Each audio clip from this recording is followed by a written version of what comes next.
mas talvez nem todo mundo pense igual ao governador de São Paulo, porque, Lídia, o ministro da Cidadania, Onyx Lorenzoni, esteve aqui em Teresina ontem para autorizar a liberação de recursos para a compra de alimentos para famílias carentes. E na solenidade realizada na sede da Conab, ele aproveitou justamente para falar sobre a vacinação contra a Covid-19.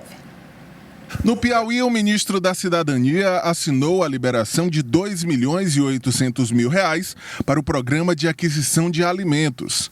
A ação beneficia mais de 3.000 agricultores familiares, que vendem a produção para a Conab, responsável pela doação a famílias em situação de vulnerabilidade social. É um grande esforço que todos os níveis de governo fazem para poder fazer com que as pessoas recebam alimentos de qualidade e o pequeno produtor tenha uma fonte de financiamento que dê dignidade à sua vida. O ministro evidenciou que estava com os relatores do orçamento e que a perspectiva do próximo ano é muito positiva, está entendendo? Segundo o próprio ministro, ele falou aí em orçamento na casa de 350 milhões de reais. Somente em 2020, o Piauí já recebeu mais de 17 milhões de reais em repasses para ações do Programa de Aquisição de Alimentos. 102 municípios do estado fazem parte da ação, que é realizada através de parcerias com instituições ligadas ao setor produtivo.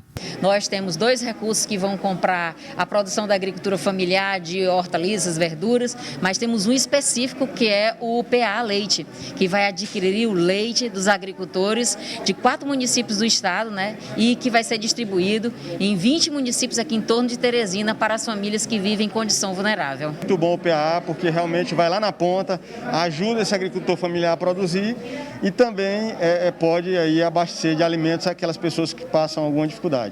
No Piauí, o ministro da Cidadania, Onyx Lorenzoni, também falou sobre o plano de vacinação discutido pelo governo federal.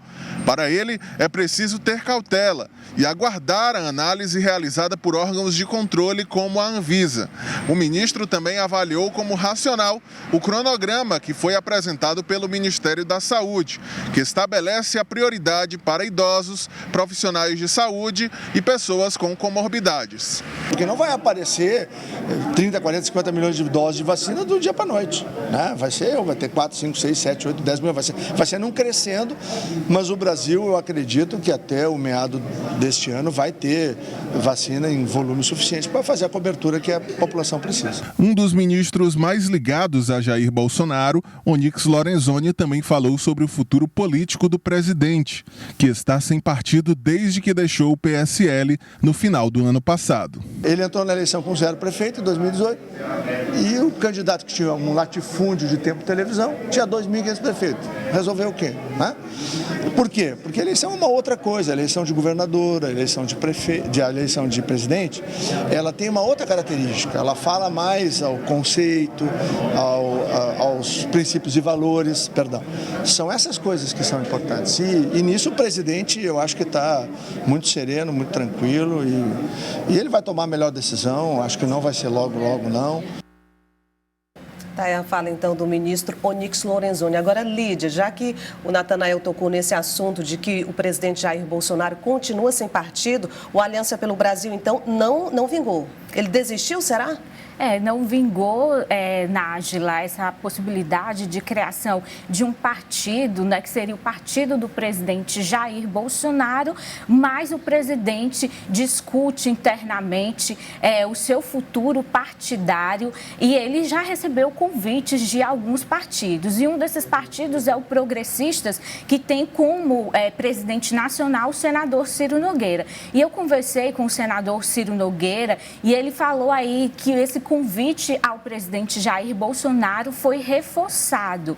Nájila, depois das eleições municipais, né, o Progressistas cresceu bastante, principalmente aqui na região Nordeste, e o partido cresceu no número de prefeitos em todo o país, e isso, segundo o Ciro Nogueira, também dá um reforço a mais nesse desejo do partido de ter o presidente Jair Bolsonaro no Progressistas. progressistas. Ciro falava da importância que seria para o partido ter o presidente concorrendo à reeleição em 2020, filiado ao Progressistas, Nájila. E o relacionamento, não é segredo para ninguém, que o relacionamento entre o senador piauiense Ciro Nogueira e o presidente Jair Bolsonaro anda muito bem, né? Eles estão sempre juntos, lado a lado, inclusive o senador Ciro Nogueira conseguindo não só recursos, mas também trazer ao Piauí alguns ministros, como a gente já mostrou aqui na TV Cidade Verde. Mas esse bom relacionamento, Lídia, seria suficiente para que Jair Bolsonaro optasse ir para o Progressistas? Nájila, envolve uma série de questões nessa decisão do futuro partidário, principalmente porque nós estamos falando do presidente da República. Isso vai envolver aí uma série de questões e de interesses do presidente para 2022, mas não podemos negar desse momento de boa convivência, vamos dizer assim, entre o presidente Jair Bolsonaro, o senador Ciro Nogueira, que aqui no Piauí é visto como o braço forte do governo federal, Nájila. Bom, vamos aguardar então. Será que está solicitado? Está caro o passe do presidente, Lídia? Bastante solicitado, Nájila, isso com certeza. Bom, então vamos voltar aqui para a nossa política local, porque a pergunta agora é: como é que está na Câmara Municipal de Vereadores a base de Doutor Pessoa, o prefeito eleito de Teresina? Nájila, na eleição municipal, o Doutor Pessoa saiu com uma base oficialmente de 13 vereadores, mas nos bastidores, o presidente da Câmara, vereador Jeová Alencar, tem feito uma articulação para aumentar essa base de Doutor Pessoa. A meta é chegar a 20 partidos. Para isso, Jeová está conversando com a oposição. E nós ouvimos ontem o vereador Enzo Samuel, que foi eleito pelo PDT e tem sido um desses vereadores que Jeová Alencar tem buscado para compor a chapa de Doutor Pessoa. Vamos acompanhar. Fomos eleitos na oposição, a gente tem que respeitar o resultado das urnas, né? E a ideia é exatamente da gente fiscalizar, acompanhar seus olhos da população teresinense. Aqui ninguém no PDT vai torcer para que seja uma gestão que não dê certo, que a gente não torce quanto mal o pior, porque quem sai prejudicado é a cidade. Agora, Teresina terá aqui 3 vereadores dentro do PDT que terá essa responsabilidade de acompanhar e seus olhos da população teresinense nessa fiscalização da gestão.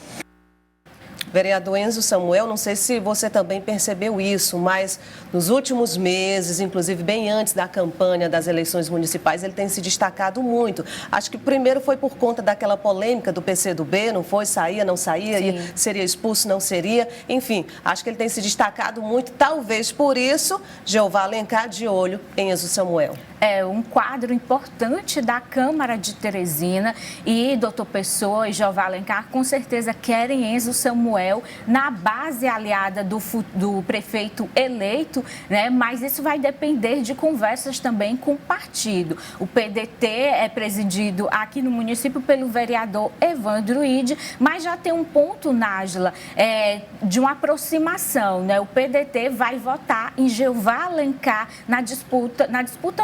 na eleição para a presidência da Câmara, porque lá não haverá disputa.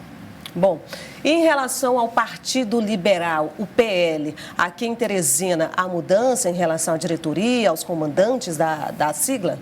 Sim, Nájila, ontem o presidente estadual do PL, o deputado Fábio Xavier, ele reuniu as principais lideranças do partido para discutir o futuro da sigla partidária. Nós temos nesse momento aí a foto em que aparece o presidente Fábio Xavier, que é o presidente estadual, o presidente municipal, Coronel Carlos Augusto, o deputado Dr. Hélio, o deputado federal Fábio Abreu e o vereador eleito, o médico Leonardo Eulálio. E a mudança, Nájila, é justamente no diretório municipal. Sai o coronel Carlos Augusto e entra o vereador eleito Leonardo Eulálio. Ele passa agora a comandar o PL na direção municipal do partido, né? Ele foi o único vereador eleito pela sigla e agora assume essa direção municipal. Durante todo o processo eleitoral,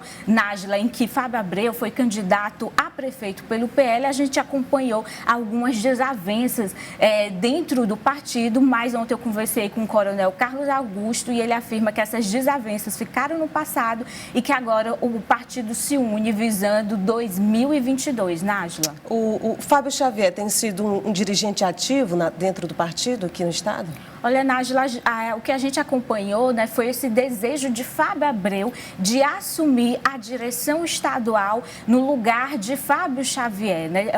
Aconteceram algumas desavenças no partido durante esse processo eleitoral. Algumas pessoas chegaram a afirmar que a candidatura de Fábio Abreu foi prejudicada por essas desavenças, mas o que o coronel Carlos Augusto colocou é que Fábio Xavier se mantém na presidência estadual do partido e Fábio Abreu vai ajudar nessa construção para uma base do PL visando as eleições na Câmara Federal, né? Em 2022, o foco dos partidos será aumentar a bancada na Câmara Federal. E talvez seja um momento de parar e pensar o que deu certo e o que mais deu errado, até porque, como você bem citou ali naquela foto que a gente mostrou agora, apenas Leonardo, o vereador Leonardo Eulalio, não êxito nessa campanha. Por exemplo, Dr. Hélio disputou em Parnaíba, perdeu para quem já era prefeito Monsanto, perdeu a eleição lá em Parnaíba, norte do estado. Fábio Abreu, estou citando aqui os dois nomes mais importantes, mais conhecidos, e Fábio Abreu também perdeu a disputa para Dr. Pessoa aqui em Teresina. Para Doutor Pessoa e para outros nomes também, né? Estou falando aqui do primeiro turno ainda. Essa foi a última, Lídia? Nós temos a última ainda, Nájila. Tem repercutido bastante o pronunciamento infeliz do deputado federal Bibo Nunes, do PSL, lá do Rio Grande do Sul. E a deputada federal Iracema Portela, aqui do Piauí, ela que preside a Procuradoria da Mulher na Câmara, ela informa que vai entrar com a representação, já entrou com a representação contra o parlamentar que chamou as deputadas federais de deputéricas, fazendo aí uma associação a deputadas histéricas, né? Segundo Iracema Portela, esse neologismo criado pelo deputado federal do Rio Grande do Sul é machismo, é violência de gênero e, segundo ela, as parlamentares não irão aceitar esse tipo de preconceito que, infelizmente, Nájila, ainda existe contra nós mulheres nesse ambiente político, né? Infelizmente, a política ainda é hostil às mulheres e é lamentável, né, que um deputado use esse tipo de expressão para se dirigir às suas colegas parlamentares. Bibo Nunes usou essa expressão durante a sessão na Câmara em relação às deputadas que fazem oposição ao governo do presidente Jair Bolsonaro. Nájila. Ele só pronunciou a sigla ou ele foi também cirúrgico e deu lá o conceito dela? Ele explicou, ele até de certa forma, se vangloriou por ter criado, né, esse neologismo e explicou direitinho o significado da palavra, Nájila. Obrigada, Lídia. Um ótimo dia. Bom dia para você, Nájila, e para todos que nos assistem.